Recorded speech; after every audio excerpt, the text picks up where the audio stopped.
What's up, everybody? So when it comes to adjusting your weight, most of us understand you adjust the tandems and it's fairly simple. But what I want to talk about is not just the tandems. I want to go into the fifth wheel and also considering how much fuel you have in your tanks and what that can do to help you get your weight right. Now, I know you must be thinking, how are you going to talk to us about weight management? I mean, you're kind of a big boy. Have you tried sliding your tandems? The answer is yes, I have. I slid them to the rear, they got stuck, and now all my weight is on my ass. But don't worry, I'm working on unloading some of that. So stick around. I'm John with Translines Inc., and this is OTR Survival. Oh yeah, it's on. Let's go! If you are watching this show, that means you want to know how to become a professional. Oh shit! Like me. So the first thing I want to do is start with the tandems. Now, obviously, you can do this an easy way of just counting how many holes you want to shift from front to back. Regardless of what you do, it's going to be 250 pounds per hole. Now, a lot of people will end up trying to just count them, then you forget how many holes you slid and you're trying to mark it with a rock or something. First thing I want to tell you is get yourself a white grease pencil or a white piece of chalk. It will make a very distinctive mark, whether it's on this rail or on your fifth wheel rail, so that you don't lose track of which hole you're trying to hit. So if the weight that you need to take off is on the front, you're going to slide them towards the front. If the weight is heavy on the rear, you're going to adjust them towards the rear, adding 250 for each hole. Now, when it comes to sliding the fifth wheel, the one thing you're going to really need to understand is that anything that you do is going to have a much more drastic effect. Each one of these holes on the fifth wheel is 500 pounds.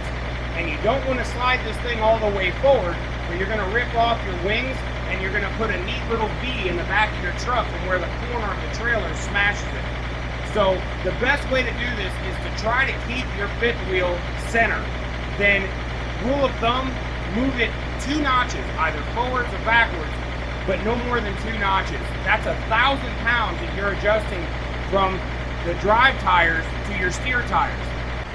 Now, you're going to notice that the holes on the fifth wheel are a lot closer together, and your pins are a lot closer together. Let me show you what I mean. So, here's going to be your pins right here, and I'm hoping that this is going to show. There's a pin there, and there's a pin there.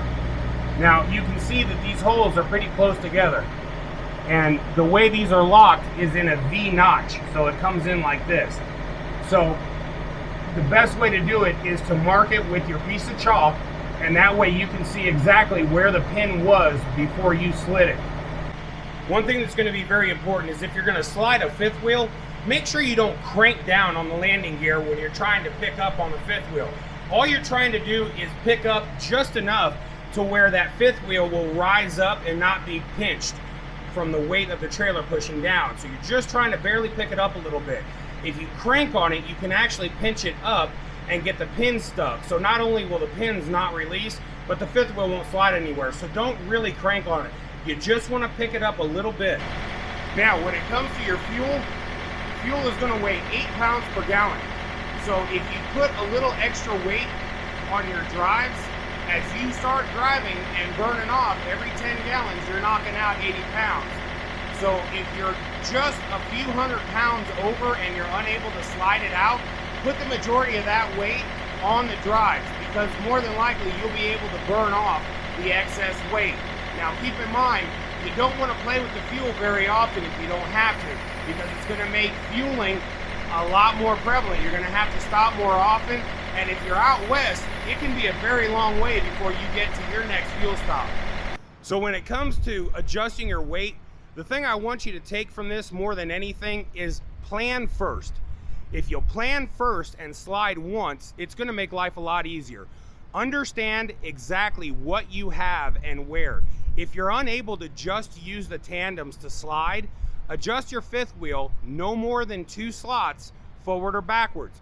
If you slide it forwards, that's going to put the weight on the steer tires. If you slide it towards the back, it's going to put your weight on the drive tires. So more than likely, you're going to be trying to put a little bit of extra weight on the steer tires. But again, make sure that you're putting whatever extra weight, as long as it's within a few hundred pounds, put that on the drives, because you'll be able to burn off what's there as you're going down the road, so that hopefully you'll have burned off enough by the time you cross the scale. So in closing, the last thing I want to make sure I get out and let you know is when you're sliding your tandems, make sure you know where you're headed to, because if you're going to California, these people are ruthless when it comes to checking your kingpin law. Now that means from the center of your tandems to the kingpin cannot be over 40 feet.